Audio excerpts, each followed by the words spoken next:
Emergency was indeed a dark chapter in the history of democratic India, which even the Congress party members have admitted as a mistake later. The new movie Emergency, starring Kangana Ranaut, produced and directed by Ranaut herself, on paper looks like a great opportunity to present a grey shaded iconic political leader. Even if you assume it to be a propaganda film, it was an interesting choice as they can clearly conceal their intentions since they are empathizing with the leading character. But Kangana Ranaut's storytelling here doesn't want to have that smartness. Emergency is one of those weird films where they are worshipping the main character by picking all the flaws in their career and life. The movie is basically the biopic of the late Prime Minister Indira Gandhi. We get to see events from her childhood. We get to see that as a kid she was living in a house that had all the issues. As she grew up, her equation with her father Jawaharlal Nehru also went through a rough patch. The primary focus of the movie is the emergency chapter, what led to that situation and how the aftermath of that event changed the political life of Indira Gandhi is what we see in Emergency. From a production quality aspect, I would say this one is perhaps the most well-mounted propaganda film. If you are totally ignorant about history, there is a good possibility that you will buy everything in this movie as a generically executed true story. Based on a story written by Kangana, the movie's screenplay and dialogues are written by Ritesh Shah. Ritesh Shah is perhaps the only writer in Hindi cinema who kind of knows how to crack the balance between the mainstream filmy dialogues and the realistic ones. The sophisticated outer shell of the film Emergency is formed by the dialogues written by Ritesh Shah.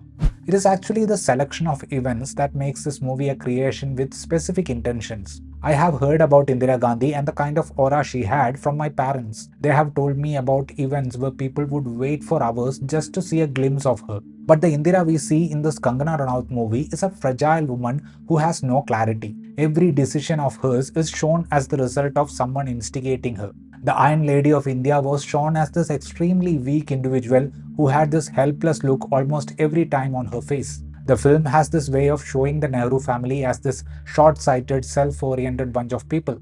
I do agree with the fact that it is a subjective thing, but slapping that idea on the face of the audience by making them caricatures is definitely not good filmmaking. The revolution led by Prakash Narayan, which was a major reason for the emergency and the downfall of Mrs. Gandhi's government, had one important name who convinced JP to bounce back from his political sabbatical and lead the movement. Lalu Prasad Yadav was that person. For some reason, Kangana's history had only Atal Bihari Vajpayee, LK Advani, and George Fernandez as the supporters of Mr. Narayan. Coming to the performances, Kangana Ranaut, who has portrayed the role of the former PM, is somewhat making a mockery of the leader through her rendition. The writing has already done damage by choosing only the vulnerable bits of the individual, and by overtly moving the chin muscles and by doing voice mimicking. This Forrest Gumpish portrayal of Indira Gandhi was doing injustice to the authenticity they achieved in terms of looks through prosthetic makeup and hairstyle. Anupam Kher as Prakash Narayan keeps the energy low and delivers a convincing performance as the Kranti Seeker. Shreyas Talpade was slightly over-dramatic in being Atal Bihari Vajpayee. Another major performer in the cast was Vishak Nair, who performed the part of Mrs. Gandhi's son Sanjay Gandhi. The performance was unbearably exaggerated, but I wouldn't really blame Vishak as the film's intention was to make Sanjay Gandhi look like a psychopath who ran the country. There was a jarring moment in the film when it suddenly became a musical inside the Indian Parliament when Indira Gandhi announced that we were at war. Vajpayee starts to sing, Indira joins him, and as the story progresses, we can see even Milind Soman's Sam Manekshaw joining the band.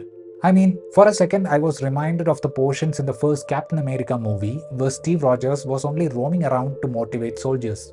Emergency is just another perception building exercise that sort of criticizes the central character in a way that people might feel that they are praising her. That was my review of Emergency. If you enjoyed watching the review, please give a like to the video and also please consider subscribing to the channel. Thank you.